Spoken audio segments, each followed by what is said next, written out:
रोमदा मुख होजिसी अमित शाह न cocaine तालिबा union territory की डिमांड से यारोय हैना मणिपुर की गवर्नर द हाइक्रे है वफम से मसे कोई कयाम लुमन लोबु याय वजा मसे आइन की मतुंग इन अदो आई हायरगे अदुगी पोचिदी मान हाइदरसो आइदे हराउ बकायना हराउ लेते अवाबसु लेते मनदे मणिपुर दि थुगाइब ngamde na लोगी मतुंग इनदी अखोइना दे दुमाइना लहोयाबा आर्टिकल 3 से भारत की स्टेट अमेगी होंदों जिन तौबंग अमी मम्मी होंदों पंग अमी जगह लोग थोक पंग अमी हाई रिपोर्ट पुनः मक्से मणिपुर से मनिंग तंबल फगेरा फलोएरा निंथौ पानमलेपा ओगेरा ओइरोएरा मनिंग तंबलेपा अम ओइबनिना मनिंग तमक पदंगाइबा डोमिनेशन ऑफ इंडिया का वरिसारगा इखोइ निपुनमिनसी यूनियन ऑफ इंडिया हाइबम सेमसी यूनियन ऑफ इंडिया दे ओइदरिबिना हाना मतेक्तुन अजुन अजुग मम सेमसी हाइदना मर्ज तौरगा अखोइ चंगी बनिना अखोइ से अखोइ मणिपुर की मचेत अमा थुगायरगा सिदा हपचिन माइबिसि ngamdeaba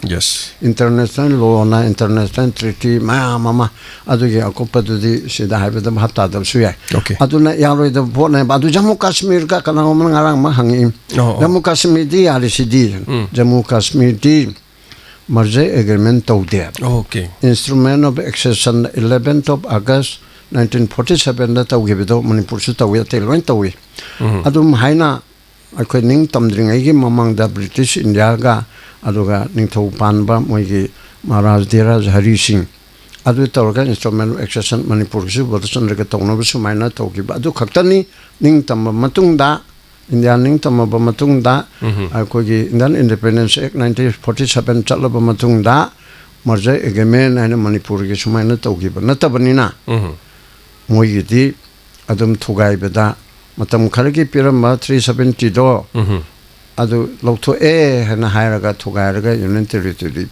पीबा ngam अदु मणिपुर के दिखेने मणिपुर के दि अदु दि यारो याबा मणिपुर के दि मान तौगे यारगा मणिपुर से परा चटपी घरो हाइबा मा अखोइ निंग तमजरे ना अखोइ हाइबा नत्रगा दि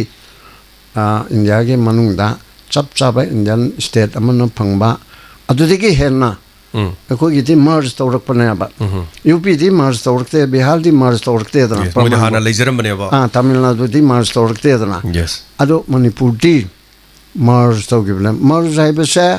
होय मोइना बुदी लौसिन मो ओइना बुदी तौरगसु मर्ज एगमे अदुनानी ऑब्जेक्टसिगी मतंगदा अखोइबो कलमती यंगबेदरबदे नमरम फैगेदोरा लालदो हमाना अदु दायना वाकाय ngangbasi yahalaborde अखोइसो मर्ज एगमेंदो अमोना रिव्यू तौबियु हाइबुगी हाइर निंगागी मसाक म लेहलेबा लालदो हमाना हाइबे यारगा दे खाइदे मनिना मणिपुर मर्ज एगमेंदो अमो हन खनौ हाइबसिबु आइने यादबरने आइदि आइने यायना खल्लेबा अदु हाइरकदोरिमनेबा अदुना it is up to government of India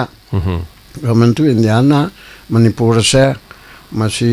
agreement में मुखादा लोशन बोय करी बोय तौरगा तौहरबनिना चप चप इंडिया ना मोइना तली तौबम थोई